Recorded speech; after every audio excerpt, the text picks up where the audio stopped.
They say you need to get disoriented once or twice to know who you are.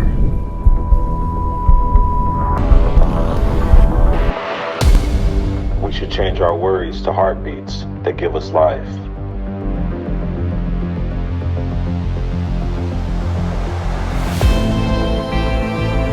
And above all, find that cardinal point where we all dream of arriving.